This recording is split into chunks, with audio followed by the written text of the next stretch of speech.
Hello viewers, I am Jyotirmoy. Welcome to my channel A to Z Grammar. Many thanks to all my well-wishers who have supported me with all their kind opinions.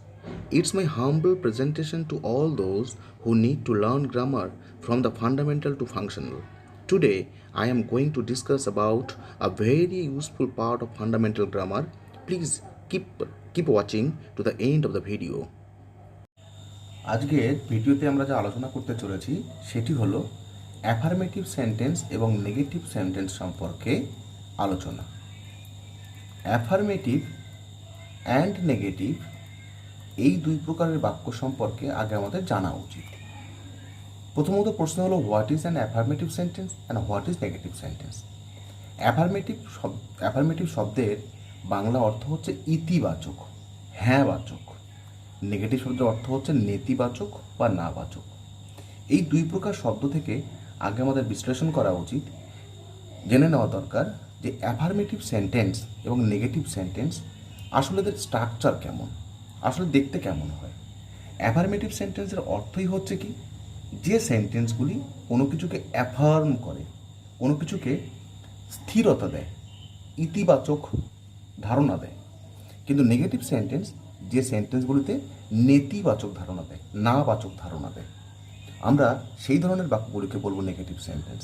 অর্থাৎ the sentence which negates or denies something is called the negative sentence and the kind of sentence which affirms something, যা কিছু স্থির করে নির্দিষ্ট করে বোঝায়, যা কিছু হ্যাঁবাচকভাবে বোঝায়, তাকে বলবো আমরা অ্যাফার্মেটিভ সেন্টেন্স। অর্থ অনুসারে বিভাজিত যে সেন্টেন্সগুলিকে আমরা এর আগের ভিডিওতে দেখেছি, অ্যাসার্টিভ থেকে শুরু করে নিয়ে এক্সক্লামেটরি পর্যন্ত, assertive, interrogative,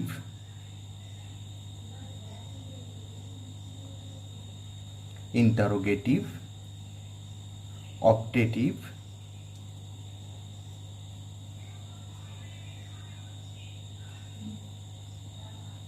imperative and exclamatory। এই যে পাঁচ প্রকারের বাক্য আমরা দেখেছিলাম, এই বাক্যগুলির গঠনগতভাবে আমরা চিনেছিলাম যে বাক্যগুলি কেমন দেখতে হয়।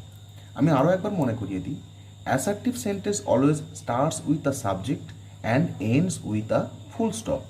এটা শর্টকাট চেনার নিয়ম, যেভাবে আমরা অ্যাসার্টিভ সেন্টেন্সটাকে চিনব। Interrogative sentence always starts with a WH word and ends with a question mark.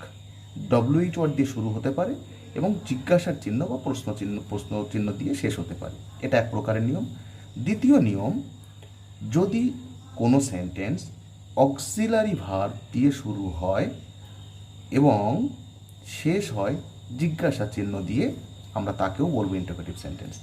এখানে একটা কথা বলে রাখি, ইন্টারোগেটিভ সেন্টেন্স যখন অক্সিলারি ভার্ব দিয়ে শুরু হয়, তখন সেই অক্সিলারি ভার্বকে আর অক্সিলারি বলা হয় না, তাকে বলা হয় অপারেটরস। একে বলা হয় অপারেটরস। আমরা একটু পরেই অপারেটর নিয়ে আলোচনা করব। অপারেটরস। অপটেটিভ সেন্টেন্স কী করে চিনব? যে সেন্টেন্স মে দিয়ে শুরু হবে, অথবা হ্যাড দিয়ে শুরু হবে, অথবা ওয়্যার দিয়ে শুরু হবে এবং শেষ হবে স্টপ চিহ্ন দিয়ে, আমরা তাকে বলছি অপটেটিভ সেন্টেন্স। ইম্পারেটিভ সেন্টেন্স কীভাবে চিনব আমরা? যে সেন্টেন্সগুলি ভার্ব দিয়ে শুরু হবে, ডু নট দিয়ে শুরু হবে, প্লিজ দিয়ে শুরু হবে, লেট দিয়ে শুরু হবে এবং স্টপ চিহ্ন দিয়ে শেষ হবে, আমরা তাকে বলবো ইম্পারেটিভ সেন্টেন্স। শর্টকাটে আমরা এক পলকেই দেখার সঙ্গে সঙ্গে যে সেন্টেন্সগুলোকে চিনতে পারবো সেগুলি এরকমই হবে। এক্সক্লামেটরি সেন্টেন্স দুই ধরনের হয়ে থাকে। এক তো কোনো সেন্টেন্স ইন্টারজেকশন দিয়ে শুরু হতে পারে। ইন্টারজেকশন দিয়ে শুরু হওয়া সেন্টেন্সগুলির পরেই ইন্টারজেকশনের পরেই এক্সক্লামেশন মার্ক থাকবে, তারপরে থাকা সেন্টেন্সটি সাবজেক্ট দিয়ে শুরু হবে এবং ফুল স্টপ দিয়ে শেষ হবে। অর্থাৎ এটি একটি অ্যাসার্টিভ সেন্টেন্স হয়ে গেল। দ্বিতীয় নিয়ম, কোনো সেন্টেন্স যদি হোয়াট দিয়ে শুরু হয় এবং হাউ দিয়ে শুরু হয় এবং তারপরে সেন্টেন্সটি শেষ হয় এক্সক্লামেশন মার্ক দিয়ে, আমরা এই ধরনের বাক্যকেও বলবো এক্সক্লামেটরি সেন্টেন্স। এ তো আমরা আগের ভিডিওতে দেখে নিয়েছি, আমি শর্টকাটে একটু বর্ণনা করে দিলাম। এবারে কথা হচ্ছে অ্যাসার্টিভ সেন্টেন্সের একটা উদাহরণ দেওয়া যাক। একটি অ্যাসার্টিভ সেন্টেন্স কেমন হতে পারে? বললাম boys are reading, boys are reading. এখন এই বাক্যটিকে যদি আমরা ভালো করে দেখি, ছেলেরা খেলছে, বয়েজ আর রিডিং, ছেলেরা খেলছে। কোথাও কিন্তু ছেলেরা খেলছে না এ কথা বলা হচ্ছে না।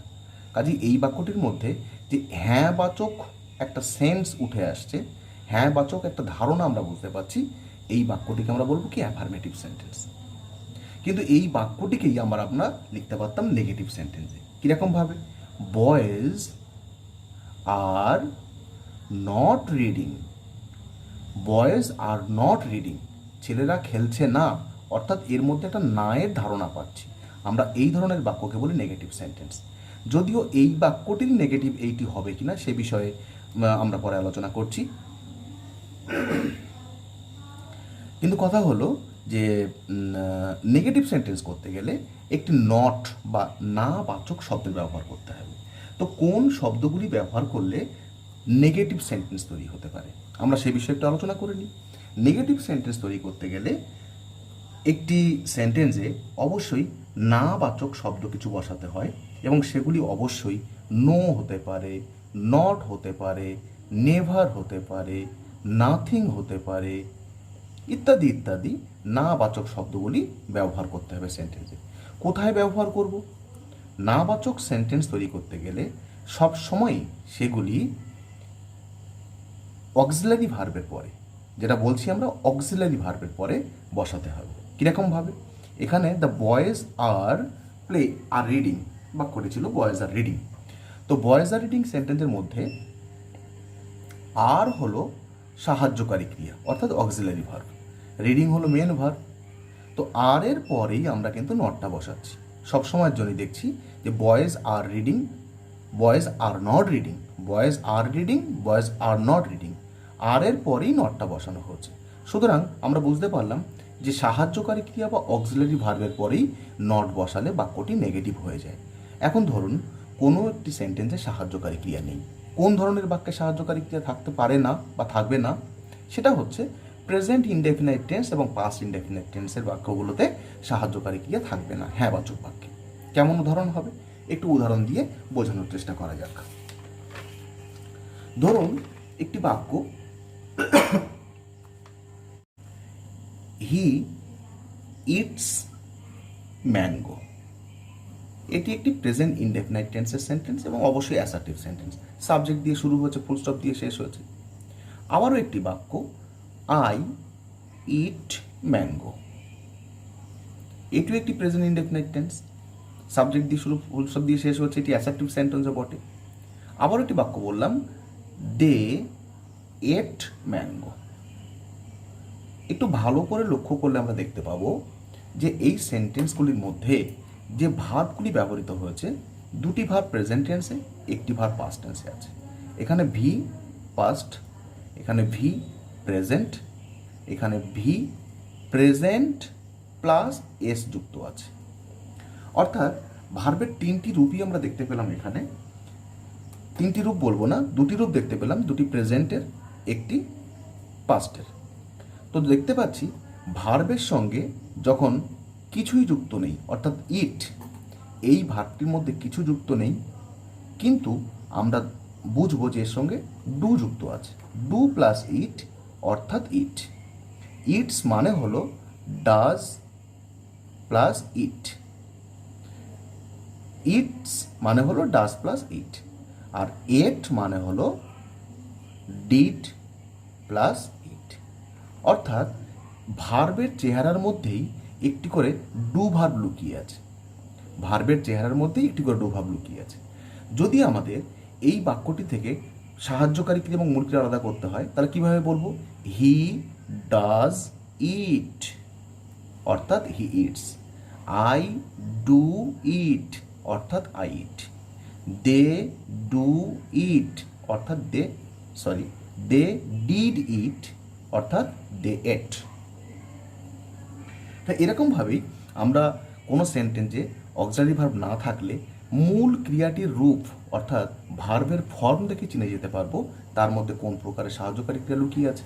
অর্থাৎ একটা জিনিস তো ক্লিয়ার করা দরকার যে কোনো সেন্টেন্সে সাহায্যকারী ক্রিয়া নেই মানে ভার্বের মধ্যেই ডু ভার্ব লুকিয়ে আছে, মেন ভার্বের মধ্যেই ডু ভার্ব লুকিয়ে আছে।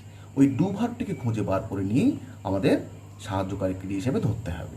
এবার যদি বাক্যটিকে নেগেটিভ করতে হয় আমরা ভার্বেটিভ নেগেটিভ করতে পারি, ডাইরেক্টলি নেগেটিভ করতে পারি। He eats mango, he does auxiliary verb, এরপরেই নট বসানোর কথা। যেমনটা আমরা বলেছিলাম সাহায্যকারী ক্রিয়ার পরেই নট বসালে বাক্য নেগেটিভ হবে। তাহলে হি ডাজ নট মূল ফর্ম ভার্বের আসবে এখান থেকে ইট ম্যাঙ্গো। মনে রাখতে হবে যে কোনো একটি ভার্বের থেকে ডু, ডাজ এবং ডিড এই তিনটি ভার্ব বেরিয়ে গেলে ভার্বের মূল ভার্বটি সবসময়ের জন্য প্রেজেন্ট ফর্মে পড়ে থাকবে। যেমন ডাজ ইট মানে ইটস, ইটস থেকে ডাজ বেরিয়ে গেলে ইটের ইট ফর্মটি পড়ে থাকবে। ইট থেকে ডু বেরিয়ে গেলে ইটের ইট ফর্ম পড়ে থাকবে। এট থেকে ডিড বেরিয়ে গেলে এটের ইট ফর্মটা পড়ে থাকবে। সবসময়ের জন্য মূল ক্রিয়ার প্রেজেন্ট ফর্মটা থাকবে, তার সঙ্গে ডু, ডাজ, ডিড যেমন ভার্বটি মূল ক্রিয়ার রূপ দেখে বসবে, এটাই নিয়ম। তাহলে he does not eat mango এখানেও হতে পারতো I do not eat mango, I do not eat mango. আবার লাস্ট সেন্টেন্সে they did not eat mango হবে। কেন? এখানে এট ছিল, মূল ক্রিয়াটির পাস্ট ফর্ম ছিল, তাই এখান থেকে আমরা ডিড বার করেছি, মূল ক্রিয়ার প্রেজেন্ট ফর্ম পড়ে আছে, তাই ডিডের পরে নট বসানো হলো এবং এর সঙ্গে মূল ক্রিয়ার প্রেজেন্ট ফর্ম ইট ম্যাঙ্গো বসে গেল। এটা স্বাভাবিক একটা নিয়ম যে কোনো সেন্টেন্স যদি সাহায্যকারী ক্রিয়া না থেকে থাকে তাহলে কীভাবে আমরা সেন্টেন্সটিকে নেগেটিভ করব। কারণ যেহেতু বলা হলো নেগেটিভ করতে গেলে কোনো সেন্টেন্সে সাহায্যকারী ক্রিয়ার পরেই তার নটটি বসানোর কথা। তাহলে অ্যাসার্টিভ সেন্টেন্স থেকে তার হ্যাঁ বাচক এবং না বাচক দুটি রূপকে আমরা ভালো করে দেখতে পেলাম। মূল জিনিসটা যেটা বোঝা গেল যে অ্যাফার্মেটিভ থেকে নেগেটিভ করতে গেলে আমাদেরকে নো বা নট জাতীয় শব্দগুলিকে ব্যবহার করতে হবে। এভাবে আমরা প্রত্যেক প্রকার সেন্টেন্সের ইন্ট্রোগেটিভ সেন্টেন্সেরও অ্যাফার্মেটিভ সেন্টেন্স হতে পারে, ইন্ট্রোগেটিভেরও নেগেটিভ সেন্টেন্স হতে পারে, অপটেটিভেরও অ্যাফার্মেটিভ, অপটেটিভেরও নেগেটিভ হতে পারে, ইম্পারেটিভেরও অ্যাফার্মেটিভ, ইম্পারেটিভেরও নেগেটিভ সেন্টেন্স হতে পারে, এক্সক্লামেটরি সেন্টেন্সেরও আপনার অ্যাফার্মেটিভ এবং নেগেটিভ হতে পারে। তো এখন কথা হলো যে অ্যাফার্মেটিভ থেকে নেগেটিভ করার জন্য স্পেসিফিক আমরা কোন কোন উপায়ে অ্যাফার্মেটিভ থেকে নেগেটিভ করতে পারি আমরা সে বিষয়ে একটু আলোচনা করব। কিন্তু তার আগে আলোচনা করে নেওয়া দরকার যে অপারেটর সম্বন্ধে যে কথা বলবো বলেছিলাম যে অপারেটর কি। অপারেটর হচ্ছে আমাদের সাহায্যকারী ক্রিয়াগুলোকে আমরা অপারেটর বলতে পারি। তো সাহায্যকারী ক্রিয়ার সংখ্যা কতগুলো আমরা প্রত্যেকেই প্রায় জানি কম বেশি। সাহায্যকারী ক্রিয়ার সংখ্যা মডেল অক্সিলারি বাদ দিলে 11টি আর মডেল অক্সিলারি ধরে নিলে 24টি। কেমন? তার মধ্যে আমরা যেগুলো পাবো সেগুলি হলো কি কি, একটি ডু ভার্ব পাবো, একটি বি ভার্ব পাবো এবং একটি হ্যাভ ভার্ব পাবো। ডু ভার্বের মধ্যে কি কি আছে? ডু আছে, নিজে, ডাজ আছে এবং ডিড আছে। ডু, ডাজ এবং ডিড। বি ভার্বের মধ্যে কীগুলো আছে, কোনগুলো আছে? অ্যাম, ইজ, আর, ওয়াজ, ওয়্যার। এগুলোর কোনোটারই পাস্ট পার্টিসিপল ফর্ম কিন্তু ধরা হবে না। পাস্ট পার্টিসিপল ফর্ম ধরলে সেটাই আর অক্সিলারি থাকবে না, সেটি মেন ভার্ব হয়ে যাবে। হ্যাভ ভার্বের মধ্যে কি আছে? হ্যাভ আছে, হ্যাজ আছে এবং হ্যাড আছে। তো কতগুলি হলো? 1, 2, 3, 4, 5, 6, 7, 8, 9, 10, 11। যেমন বলেছিলাম যে ডু ভার্ব, বি ভার্ব এবং হ্যাভ ভার্ব মিলিয়ে মোট 11টি অক্সিলারি আছে এবং মডেলসের মধ্যে আছে 13টি। কি কি 13টি? Shall, will, should, would, can, could, may, might, must, ought to, used to, need এবং ডেয়ার। কতগুলি হলো? 1, 2, 3, 4, 5, 6, 7, 8, 9, 10, 11, 12, 13। এই 13টি হলো মডেলস।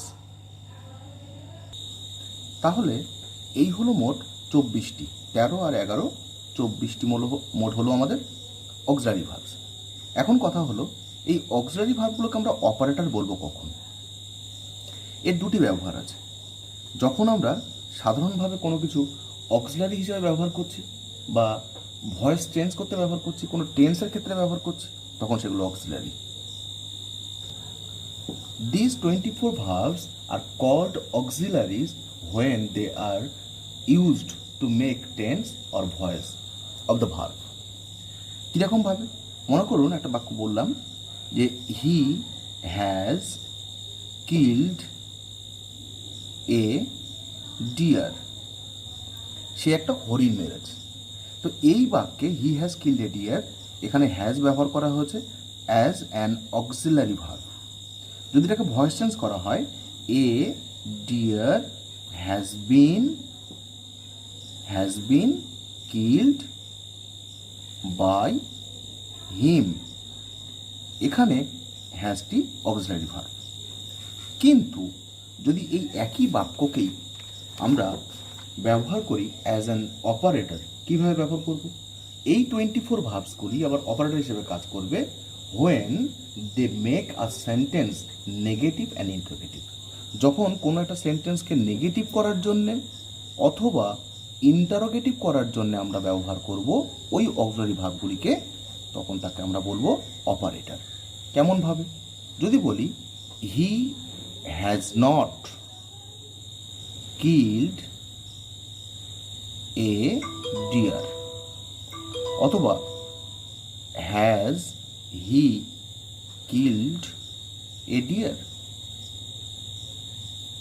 এই দুটি বাক্যে হ্যাজ ব্যবহার করা হয়েছে, কিন্তু এগুলিকে আর তখন অক্সিলারি বলা হবে না। কেন বলা হবে না? কারণ নিয়ম অনুযায়ী যদি ওই 24টি অক্সিলারি নেগেটিভ বা ইন্টারোগেটিভ সেন্টেন্স গঠন করতে ব্যবহার করা হয়, তখন তাদেরকে বলবো আমরা অপারেটার্স। কি বলবো? Operators, OPERATORS, operators. এই হলো অপারেটর সম্পর্কে একটা ধারণা। তো আমাদের নেগেটিভ সেন্টেন্স গঠন করতে গেলে তাহলে আমরা কি ব্যবহার করব? অপারেটার্স ব্যবহার করব। আমরা এখন থেকে বলবো না যে অক্সিলারি ভার্বের পরে নট বসে, কি বলবো? অপারেটরের পরে নট বসে। দিজ আর অপারেটার্স, অ্যান্ড অপারেটরের পরে নট বসাতে হবে। এটাই হচ্ছে আমাদের বেসিক ধারণা। তো এবারে আমরা মূল আলোচনায় ফিরে আসি। মূল আলোচনায় ছিল কি আমাদের, কিভাবে আমরা কোনো সেন্টেন্সকে নেগেটিভ করতে পারি। তো নেগেটিভ করার জন্য আমাদের যে যে পদ্ধতিগুলো ব্যবহার করতে হবে, কীভাবে আমরা নেগেটিভ করতে পারি, তাহলে আমরা একটা টাইটেল দিতে পারি how to make a negative sentence. Negative sentence, কি করে একটা নেগেটিভ সেন্টেন্স তৈরি করা যাবে, কি করে একটা নেগেটিভ সেন্টেন্স তৈরি করা যাবে। তো তার জন্য কতগুলো পদ্ধতি আমাদেরকে অ্যাপ্লাই করতে হবে। এক এক করে অনেকগুলি পদ্ধতি আছে। প্রথমত 1 নম্বর আমরা বলতে পারি কি, যে কোনো একটি সেন্টেন্সে যদি নান বাট উল্লেখ করা থাকে, কোনো সেন্টেন্সে নান বাট উল্লেখ করা আছে, সে বাক্যটা অবশ্যই নেগেটিভ সেন্টেন্স, কারণ নান উল্লেখ করা আছে। তো সেই নান বাট ইউজ করেও কিন্তু আমরা নেগেটিভ করতে পারি। তো কি থাকলে নান বাট ব্যবহার করতে হবে? কোনো সেন্টেন্স লিখিত আছে অনলি দিয়ে, only an honest man can deserve this. কেবলমাত্র একজন সৎ মানুষই এটি পেতে পারে, কেবলমাত্র একজন সৎ মানুষই এটি পাওয়ার দাবিদার। তো এই বাক্যটা স্টার্ট করেছে অনলি দিয়ে। এই অনলি দিয়ে শুরু হওয়া বাক্যটা অবশ্যই অ্যাফার্মেটিভ সেন্টেন্স। এই অ্যাফার্মেটিভকে নেগেটিভ করতে গেলে আমরা জাস্ট অনলির জায়গাতেই শুধুমাত্র নান বাট কথাটা বসিয়ে দেব। নান বাট, বাকি বাক্য হুবহু এখানে বসে যাবে। An honest man can deserve this. অর্থ কি হলো? যে কেবলমাত্র একজন সৎ মানুষই এটা পেতে পারে, অ্যাফার্মেটিভ। নেগেটিভ কি হলো? যে একমাত্র সৎ ব্যক্তি ছাড়া কেউই এটা পেতে পারে না। নান বাট মানে কি ছাড়া আর কেউ নয়। কে ছাড়া কেউ নয়? অ্যান অনেস্ট ম্যান, বাটের পরে থাকা সাবজেক্ট ছাড়া আর কেউই নয়, পেতে পারে না। সুতরাং প্রথম নিয়মটা আমরা দেখলাম যে নান বাটের ইউজ করে আমরা সেন্টেন্সকে নেগেটিভ করতে পারি। নান বাট ব্যবহার করব অনলির পরিবর্তে। অনলি যেখানে থাকবে যে বাক্যে, এই অনলির পরিবর্তে আমরা নান বাট ব্যবহার করেও সেন্টেন্সটাকে নেগেটিভ করতে পারি। দ্বিতীয় কথা হলো, দ্বিতীয় যে নিয়মটির ব্যাপারে আমরা জানবো সেটি হলো কি, যে নাবাচক যদি কোনো ফ্রেজ থেকে থাকে, নাবাচক ফ্রেজ এর বদল ঘটিয়েও আমরা হ্যাঁবাচক বাক্য ব্যবহার করতে পারি, অথবা হ্যাঁবাচক বাক্যে নাবাচক কোনো শব্দ ব্যবহার করেও করতে পারি। যেটা আমরা একটু আগে শিখলাম যে অপারেটরের পরে নট বসিয়ে যেমন করে নেগেটিভ করতে হয় সেভাবেও করতে পারি। কীরকমভাবে? যদি কোনো একটা বাক্য থেকে থাকে তাহলে আমরা এখানে হেডিংয়ে লিখতে পারি যে operator plus not, operator plus not. একটা কথা মনে রাখতে হবে, নট কিন্তু কোনো বাক্যে একা একা বসে না। নট সবসময়ই কোনো না কোনো অপারেটরের পরে বসবে। একটা বাক্য যদি বলি হি নট রিডিং, বাক্যটি কিন্তু ঠিক নয়। হি ইজ নট রিডিং বললে বাক্যটি ঠিক। এখানে ইজ হলো অপারেটর, ইজের পরে নট বসবে। তাহলে যে বাক্যটি আমি বললাম সেটিকে আমি লিখে দেখাই যে হি ইজ রিডিং। এটা একটা অ্যাফার্মেটিভ সেন্টেন্স, এটি একটি অ্যাফার্মেটিভ সেন্টেন্স। এই সেন্টেন্সে ইজটি ছিল অক্সিলারি, ইজটি ছিল অক্সিলারি। যেহেতু অ্যাফার্মেটিভ সেন্টেন্স, টেন্স লিখেছি, এখানে প্রেজেন্ট কন্টিনিউয়াস টেন্স লেখা আছে।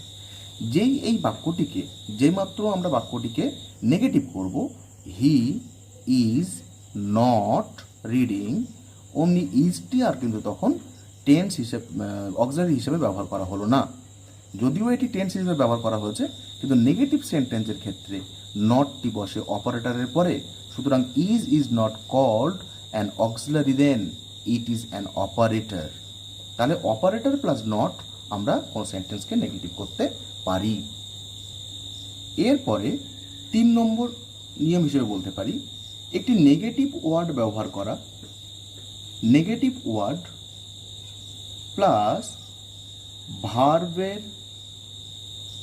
ভার্বের অপোজিট অথবা অ্যাডজেক্টিভের অপোজিট, এগুলো ব্যবহার করেও কিন্তু কোনো সেন্টেন্সকে নেগেটিভ করা যেতে পারে। কেমনভাবে? যদি একটি বাক্য লিখি যে হি অলওয়েজ রিমেম্বার্স ইউ, এই বাক্যটি একটি affirmative sentence. He always remembers you. এই বাক্যটিকে নেগেটিভ করতে গেলে আমরা কি করব? অলওয়েজটাকে, এটা ফাংশন নয়, ফাংশনটা মূল ক্রিয়াটির রূপ দেখা। যেমনটি আমি আগে বলেছিলাম, কোনো সেন্টেন্সের মধ্যে যদি ভার্ব, অক্সিলারি ভার্ব না থেকে থাকে, তাহলে মূল ক্রিয়াটির রূপ দেখেই চিনতে হবে তার মধ্যে কি অক্সিলারি ভার্ব রয়েছে। এখানে রিমেম্বারের সঙ্গে এস যুক্ত করা আছে, অর্থাৎ does plus remember, does plus remember, এই ভার্বটি এখানে আছে। আমরা যদি নেগেটিভ করতে চাই তাহলে নিশ্চয়ই এই ডাজটিকে আমাদের অক্সিলারি অপারেটর হিসেবে ব্যবহার করতে হবে এবং এই অপারেটরের পরেই নট বসাতে হবে। তাহলে হি ডাজ নট, ভার্বের অপোজিট করার কথা, নেগেটিভ ওয়ার্ড বসলো ডাজ নট। এরপরে ভার্বের অপোজিট মানে রিমেম্বারের অপোজিট। রিমেম্বারের অপোজিট কি হবে? ফরগেট। তাহলে he does not forget you. এখন কথা হলো, এই অলওয়েজটা তাহলে কোথায় গেল? অলওয়েজটাকে যদি ব্যবহার করতে হয়, অলওয়েজটা এখানে রাখতে হতো he does always not forget you, কিন্তু সেন্টেন্সটা সেক্ষেত্রে স্ট্রাকচারালি ভুল হবে, মিনিংফুলি ভুল হয়ে যাচ্ছে। তাই অলওয়েজের সঙ্গে নট যুক্ত হলে হচ্ছে কি এভার। অলওয়েজ মানেই হলো এভার, কিন্তু অলওয়েজ এভারের সঙ্গে যখন আমি নট যোগ করছি, এভার প্লাস নট হয়ে গেল নেভার। তাহলে হি ডাজ নেভার, তখন সেন্টেন্স জটিল হয়ে যাবে। এই জটিলতা না গিয়ে আমরা একটু অন্যরকমভাবে কাজ করি। তৃতীয় যে নিয়মটি যাব সেটি হলো নেগেটিভ ওয়ার্ডের সঙ্গে ভার্বের অপোজিট অথবা অ্যাডজেক্টিভের অপোজিট ব্যবহার করে আমরা কাজটি করতে পারি। কিভাবে করব? নেগেটিভ ওয়ার্ডের সঙ্গে কোনো একটি ভার্বের অপোজিট কীভাবে ব্যবহার করব? একটি সেন্টেন্স বলে বোঝার চেষ্টা করা যায়। ধরি একটা সেন্টেন্স, হি হ্যাজ ফেলড, সে ব্যর্থ হয়েছে। হি হ্যাজ ফেল্ড, সে ব্যর্থ হয়েছে। এই বাক্যটিকে নেগেটিভ করার সময় আমরা কী করব? যদি করি যে হি হ্যাজ নট, অপারেটরের পরে নট বসলো, এই ফেল্ড নামক এই ভার্বটির অপোজিট করতে হবে। ফেল্ডের অপোজিট কী হবে? Succeeded. Succeeded. He has not succeeded, সে সফল হয়নি, তার মানেই সে ফেল করেছে। তো এরকম ধরনের ব্যাপারটি আমাদের নেগেটিভ ওয়ার্ড ব্যবহার করে তারপরে যদি কোনো ভার্বের অপোজিট ওয়ার্ড লিখি তাহলেও কিন্তু সেন্টেন্সটি নেগেটিভ হতে পারে। চতুর্থ যে নিয়মটিতে আমরা যাব সেটি হলো ডিগ্রি, ডিগ্রি ও অন্যান্য শব্দ এর পরিবর্তন ঘটিয়ে, এর পরিবর্তন ঘটিয়ে আমরা নেগেটিভ করতে পারি। কেমনভাবে? যদি কোনো একটি সেন্টেন্স ধরি, always speak the truth, always speak the truth, এটিকে নেগেটিভ করতে হলে কী করব? অলওয়েজের অপোজিট অর্থাৎ অলওয়েজের নেগেটিভ শব্দ হচ্ছে কি নেভার। অলওয়েজের অপোজিট হলো নেভার। স্পিক, স্পিকের পরিবর্তে আমরা টেল ধরতে পারি, বাট স্পিক রাখলেও প্রবলেম নেই। তবে স্পিক শব্দটি ট্রুথের সঙ্গে অ্যাডজাস্টেবল। আর আমরা ট্রুথের অপোজিট ধরব কি? লাই। নেভার টেল এ লাই, ট্রুথের আগে দি বসে, লাইয়ের আগে এ বসে। কেন বসে? ট্রুথ নির্দিষ্ট, সত্য একটিই হয়, তাই তার আগে দি বসে। আর মিথ্যার অনেক প্রকার হতে পারে, মিথ্যা অনির্দিষ্ট, তাই তার আগে এ বসানো হয়। এই জন্যেই আমরা সত্যের আগে স্পিক ধরি, মিথ্যার আগে টেল ধরি। Never tell a lie, always speak the truth. তো এখানে অলওয়েজ নামক শব্দের এই ওয়ার্ডটির যেহেতু আমরা নেগেটিভ ওয়ার্ড ব্যবহার করেছি নেভার, তাই এটি একটি হয়ে গেল নেগেটিভ সেন্টেন্স। আবার আমরা অন্য একটি নিয়ম ধরতে পারি, আর যেভাবে আমরা কোনো সেন্টেন্সকে নেগেটিভ করতে পারি, টু টু যদি কোনো সেন্টেন্সে লেখা থাকে তাহলে এর পরিবর্তনটা আমরা যদি সো দ্যাট হিসাবে করি তাহলে কিন্তু সেন্টেন্সটি নেগেটিভ হয়ে যাবে। কিভাবে? কিভাবে? ধরে নিই একটি বাক্য লেখা আছে, he is too fat to run fast. এটির বাংলা হলো, সে এত মোটা যে দ্রুত ছুটতে পারে না, জোরে ছুটতে পারে না। তো এই বাক্যটিকে নেগেটিভ করতে গেলে আমাদেরকে টু এবং টু এই দুটিকে অমিট করতে হবে। টু এবং টু এই দুটোকে যদি উঠিয়ে দিই আমরা, তার জন্য কি ব্যবহার করতে হবে? টু এর জায়গাতে সো বসবে, টু এর জায়গাতে দ্যাট বসবে। কিন্তু তারও একটি নিয়ম আছে। কিভাবে? সাবজেক্ট যেমন ছিল হি বসলো, এখানকার অক্সিলারি যেমন ছিল তেমনি করে বসলো। অক্সিলারি আর অক্সিলারি থাকলো না যখন এরপরে নট বসলো। কিন্তু আমরা কি করছি? হি ইজ সো, তারপরে ফ্যাট, টু এর পরিবর্তে বসবে দ্যাট, সাবজেক্টের প্রোনাউন অর্থাৎ হি এর প্রোনাউন হি বসবে, হি। এখানে যেহেতু ইজ আছে তাই বসবে ক্যান। যদি এখানে ওয়াজ থাকতো তাহলে এখানে কুড বসতো। He is so fat that he can, তারপর একটা নট, তারপরে ভার্ব রান, তারপরে fast. He is so fat that he can not run fast. তাহলে কীভাবে করলাম নেগেটিভটা? টু উঠিয়ে দিয়ে তার জায়গায় সো বসানো হলো, তারপরে বসবে একটি ফ্যাট মানে অ্যাডজেক্টিভ বসলো, তারপরে টুটা উঠে গিয়ে টু এর জায়গাতে বসলো দ্যাট, সাবজেক্ট বা সাবজেক্টের প্রোনাউন, তারপরে ক্যান নট বা কুড নট। ক্যান নট কখন বসবে? যদি সাবজেক্টের পরে হি এর পরে যেমন এখানে ইজ আছে, সাবজেক্টের পরে যদি প্রেজেন্ট ফর্ম থাকে এখানে অক্সিলারি, তাহলে ক্যান বসবে। যদি এখানে পাস্ট ফর্ম থাকে অর্থাৎ ওয়াজ ওয়ার থাকে তাহলে এখানে কুড নট বসবে। তো এভাবেও টু টুটাকে চেঞ্জ করে আমরা কোনো একটি বাক্যকে নেগেটিভ করতে পারি। পঞ্চম নিয়ম আমাদের কমপ্লিট হলো। ষষ্ঠ নিয়ম আসতে পারে, কোনো একটি সেন্টেন্সে যদি অ্যাজ সুন অ্যাজ লেখা থাকে, অ্যাজ সুন অ্যাজ, তো অ্যাজ সুন অ্যাজ থাকলে সেই বাক্যটিকে আমরা নো সুনার ব্যবহার করেও নেগেটিভ করতে পারি। কেমনভাবে? এটি উদাহরণ দিয়ে বোঝা যাক। As soon as he saw a snake, he ran away in fear. As soon as he saw a snake, যে মুহূর্তে সে একটি সাপ দেখলো, he ran away in fear, সে ভয়ে চলে গেল, ভয়ে পালিয়ে গেল। তো এই বাক্যটি অবশ্যই অ্যাফার্মেটিভ সেন্টেন্স। একে নেগেটিভ করতে গেলে আমরা কিভাবে করব? অ্যাজ সুন অ্যাজকে উঠিয়ে দিয়ে তার পরিবর্তে নো সুনার হ্যাড কথাটি বসাতে হয়। কিছু কিছু ক্ষেত্রে নিয়ম অনুযায়ী আমরা হ্যাডের পরিবর্তে ডিডও বসাতে পারি, কিন্তু সেক্ষেত্রে নিয়মটি একটু চেঞ্জ হয়ে যায়, কিন্তু সেটি নেগেটিভ সেন্টেন্স অবশ্যই হবে। এক্ষেত্রে আমরা কি করছি? নো সুনার হ্যাড, হ্যাডের পরে সাবজেক্ট হি ছিল, হি বসানো হলো। তবে এখানে এক্ষেত্রে কি হবে? যেহেতু হি সাবজেক্টের আগে হ্যাড বসে আছে, তাই পরের ভার্বটি আমাদের অবশ্যই থার্ড ফর্মে হবে, অর্থাৎ পিপি ফর্মে, পাস্ট পার্টিসিপল ফর্মে হবে। সয়ের PP form seen. No sooner had he seen a snake. আরও একটি পরিবর্তন ঘটবে। অ্যাজ সুন অ্যাজ যে লেখা বাক্যে অবজেক্টের পরে একটি কমা থাকতে পারে, নাও থাকতে পারে। যদি কমা থাকে তাহলে চিনতে সুবিধা হলো, আর যদি নাও হয় তখন আমাদের অবজেক্ট চিনে নিয়ে অবজেক্টের পরেই এই স্থানটিতেই একটি দ্যান বসাতে হবে, THAN।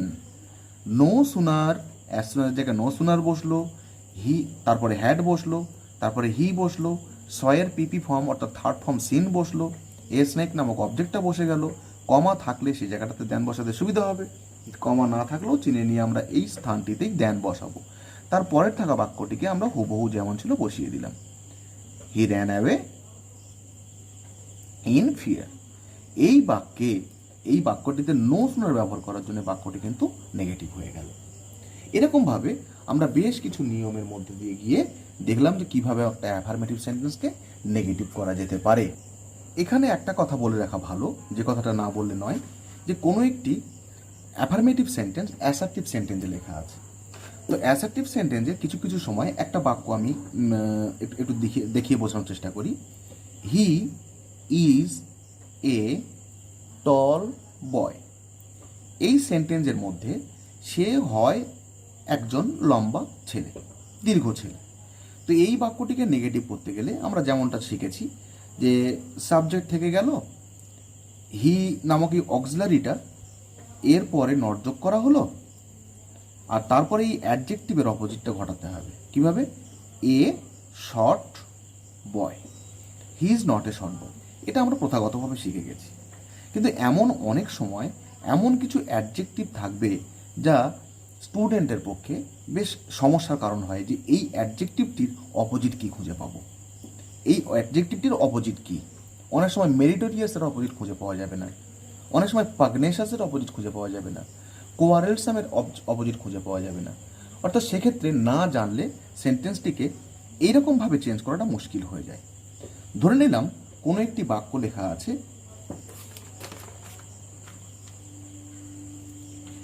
He is a meritorious student. তো এই সেন্টেন্সটিকে আমরা যদি নাবাচক করতে চাই, হি ইজ নট এ, এই ওয়ার্ডটির অপোজিট খুঁজে পেতে গিয়ে সমস্যা হতে পারে।